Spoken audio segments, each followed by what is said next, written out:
I'm sure that all of you can wrap your mind around a dollar and a minute, but can any of you wrap your mind around forever and ever?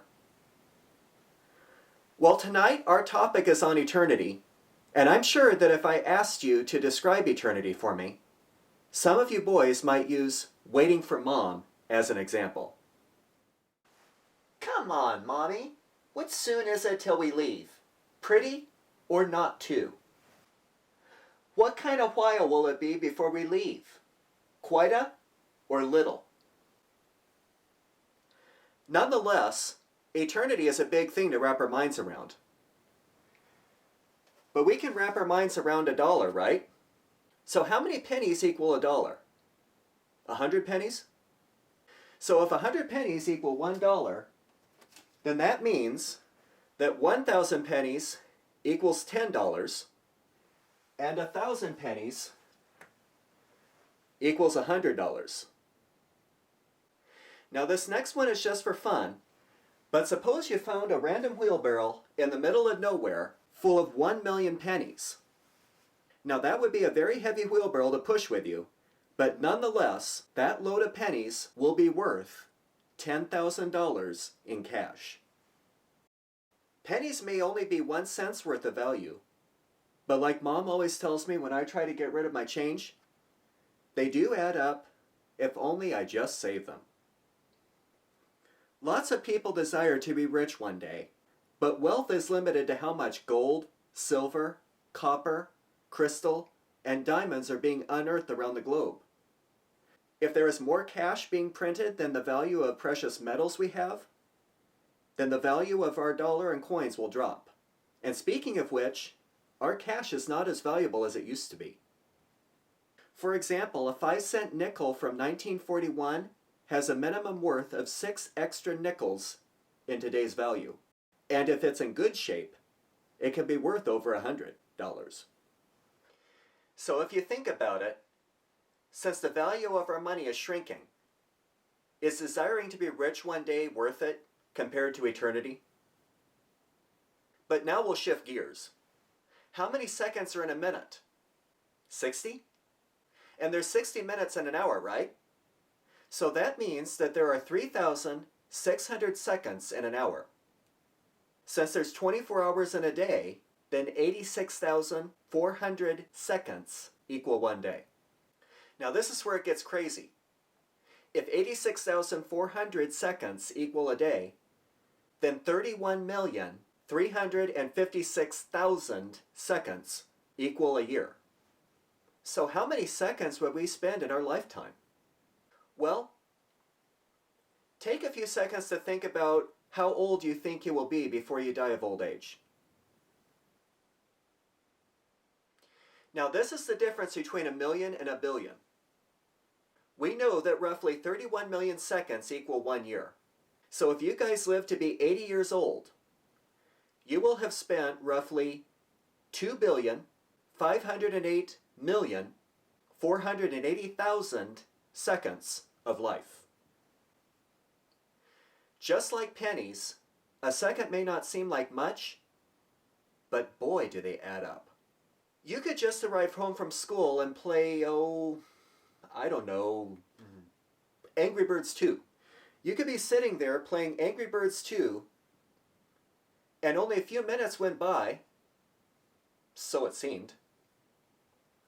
But then you just happen to look up, and then look out towards your window.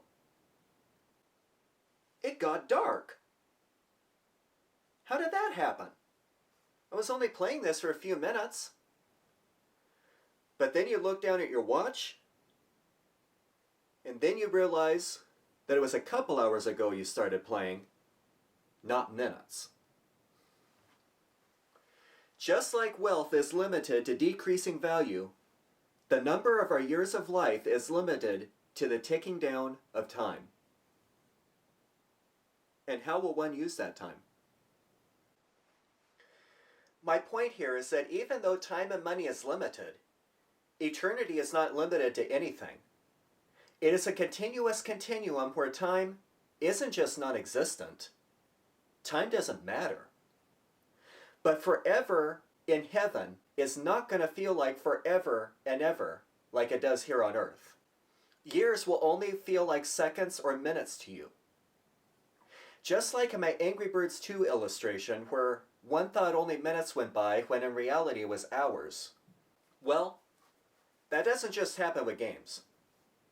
Time can go by fast when watching TV, reading a good book, or better yet, spending time with your best friend. Eternity spent in heaven is going to be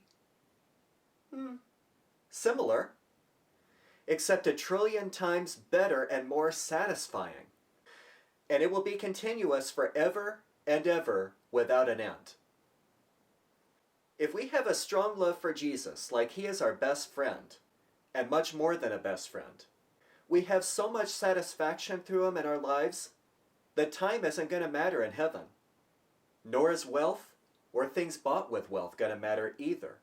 No words can describe the love God has for us, regardless if you love him back or not.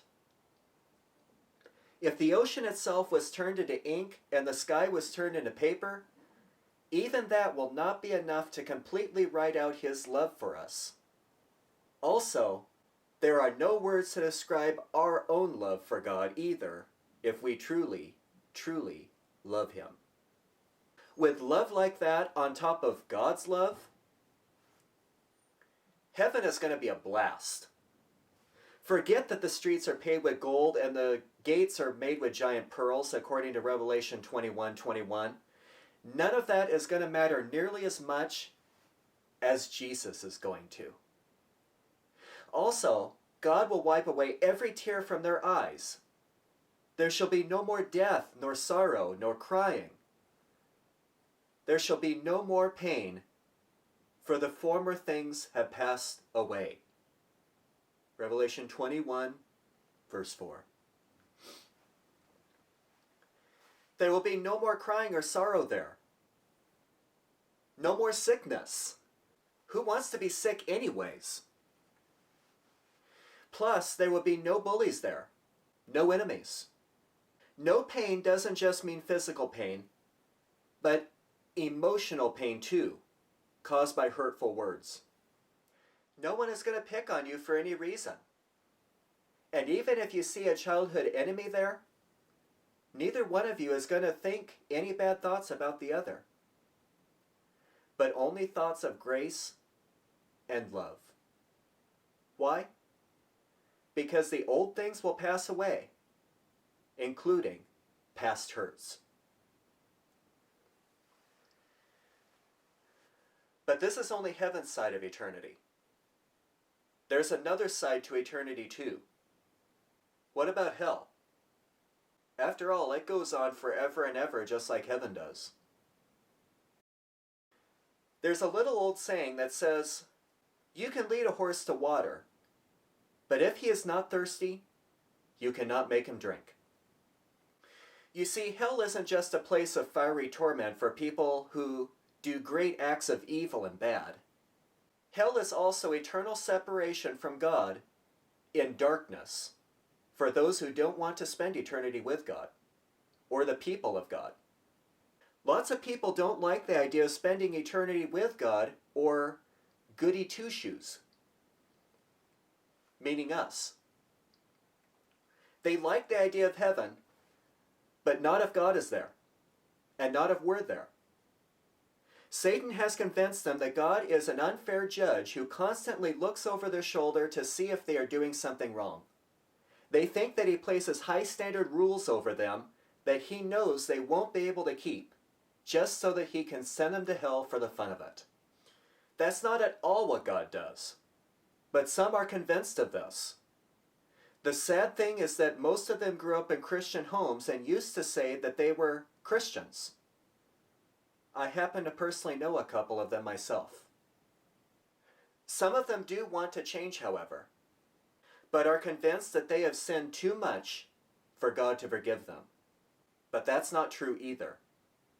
If my people who are called by my name will humble themselves and pray and seek my face and turn from their wicked ways, then I will hear from heaven and will forgive their sin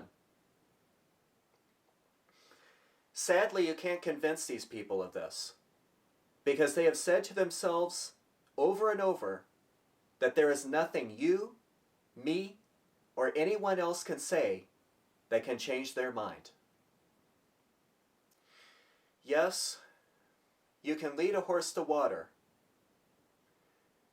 but even if his life depended on it, you cannot make him drink if he does not feel thirsty.